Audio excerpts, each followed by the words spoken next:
ମୋ ମା ବିଷୟରେ କହିଲେ ସରେନି। ମାଆର ଶବ୍ଦର ସଂଜ୍ଞା ନାହିଁ।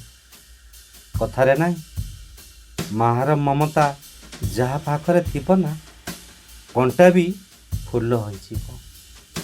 ମା ଆଶୀର୍ବାଦ ଯାହା ପାଖରେ ରହିବ ନା ପ୍ରତ୍ୟେକ ସିଢ଼ି ପାହାଚ ସେ କଷ୍ଟର ବିନା କଷ୍ଟରେ ସେ ଜିତିଯିବ।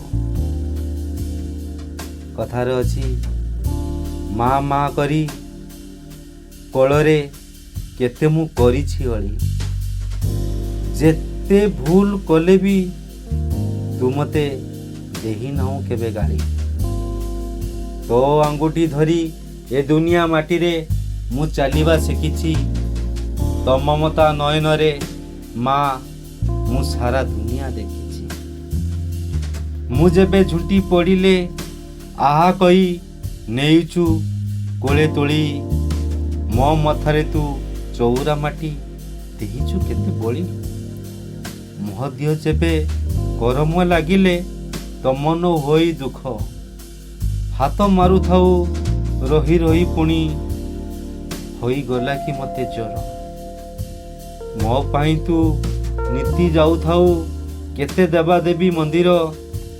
ମୋ ଭଲ ପାଇଁ ମାନସିକ ରଖୁ ପୂଜା କରୁ ନିଜେ ଉପବାସର।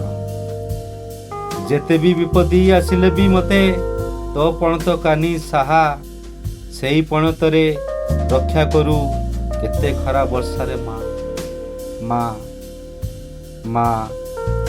ମା ବିଷୟରେ କହିଲେ ସରେନି।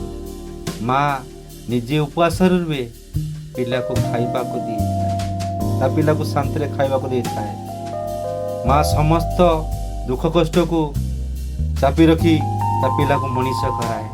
ସେ ତା ପିଲାର ଦୁଃଖ ବୁଝିପାରେ। ହେଲେ ଆମେ କ'ଣ କରୁଛନ୍ତି?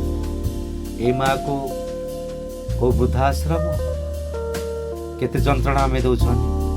ସତେ କହିଲେ ଦେଖି ଆମେ ଭଲ କରୁଛନ୍ତି ତଥାପି ମା ଶୋଉଛି ଆମକୁ କିଛି ନ କହି ଆଶୀର୍ବାଦ ଦେଉଛି। ଯାହା ପାଟିରେ ମା ଶବ୍ଦଟି ଉଚ୍ଚାରଣ ହୁଏ ନା ସେ ପବିତ୍ରତା ହୁଏ। ସେ ବହୁତ ଖୁସି ହୁଏ, ବହୁତ ଖୁସିରେ ରୁହେ।